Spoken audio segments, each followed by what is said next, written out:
Abu Nawas taruhan berbahaya. Pada suatu sore ketika Abu Nawas ke warung teh, kawan-kawan sudah berada di situ. Mereka memang sengaja sedang menunggu Abu Nawas. Nah, ini Abu Nawas datang, kata salah seorang dari mereka. Ada apa? Kata Abu Nawas sambil memesan secangkir teh hangat. Kami tahu engkau selalu bisa melepaskan diri dari perangkap-perangkap yang dirancang Baginda Raja Harun al-Rashid. Tetapi kami yakin kali ini engkau pasti dihukum Baginda Raja bila engkau berani melakukannya. Kawan-kawan Abu Nawas membuka percakapan. Apa yang harus kutakutkan? Tidak ada sesuatu apapun yang perlu ditakuti kecuali kepada Allah Subhanahu wa Ta'ala, kata Abu Nawas menentang. Selama ini belum pernah ada seorang pun di negeri ini yang berani memantati Baginda Raja Harun al-Rashid. Bukankah begitu, hai Abu Nawas? Tanya kawan Abu Nawas. Tentu saja tidak ada yang berani melakukan hal itu karena itu adalah pelecehan yang amat berat, hukumannya pasti dipancung, kata Abu Nawas memberitahu. Itulah yang ingin kami ketahui darimu. Beranikah engkau melakukannya? Sudah kukatakan bahwa aku hanya takut kepada Allah saja. Sekarang apa taruhannya bila aku bersedia melakukannya?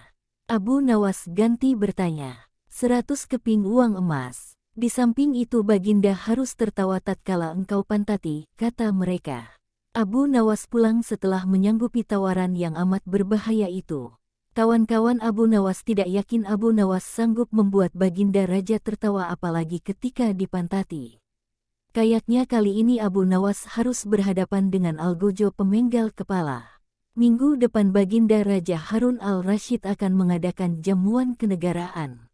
Para menteri, pegawai istana dan orang-orang dekat Baginda diundang, termasuk Abu Nawas.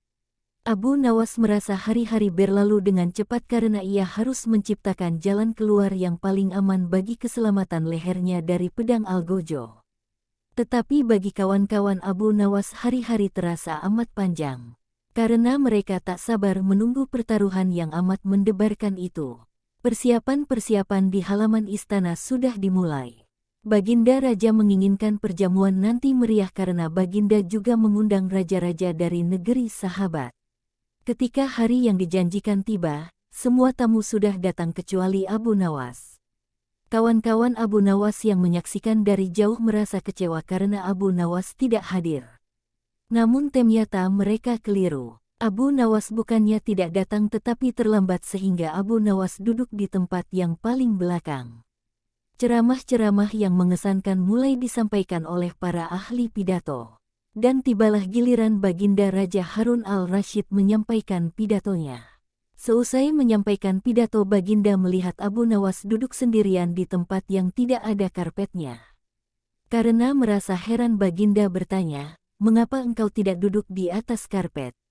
"Paduka yang mulia, hamba haturkan terima kasih atas perhatian Baginda. Hamba sudah merasa cukup bahagia duduk di sini," kata Abu Nawas. "Wahai Abu Nawas, majulah dan duduklah di atas karpet, nanti pakaianmu kotor karena duduk di atas tanah." Baginda Raja menyarankan, "Ampun tuanku yang mulia, sebenarnya hamba ini sudah duduk di atas karpet." Baginda bingung mendengar pengakuan Abu Nawas. Karena Baginda melihat sendiri Abu Nawas duduk di atas lantai. "Karpet yang mana yang engkau maksudkan wahai Abu Nawas?" tanya Baginda masih bingung. "Karpet hamba sendiri tuanku yang mulia. Sekarang hamba selalu membawa karpet kemanapun hamba pergi," kata Abu Nawas seolah-olah menyimpan misteri. "Tetapi sejak tadi aku belum melihat karpet yang engkau bawa," kata Baginda Raja bertambah bingung. "Baiklah Baginda yang mulia, kalau memang ingin tahu maka dengan senang hati hamba akan menunjukkan kepada Paduka yang mulia," kata Abu Nawas sambil beringsut-ringsut ke depan. Setelah cukup dekat dengan Baginda, Abu Nawas berdiri kemudian menungging menunjukkan potongan karpet yang ditempelkan di bagian pantatnya. Abu Nawas kini seolah-olah memantati Baginda Raja Harun al-Rashid. Melihat ada sepotong karpet menempel di pantat Abu Nawas, Baginda Raja tak bisa membendung tawa sehingga beliau terpingkal-pingkal diikuti oleh para undangan. Menyaksikan kejadian yang menggelikan itu kawan-kawan Abu Nawas merasa kagum. Mereka harus rela melepas 100 keping uang emas untuk Abu Nawas.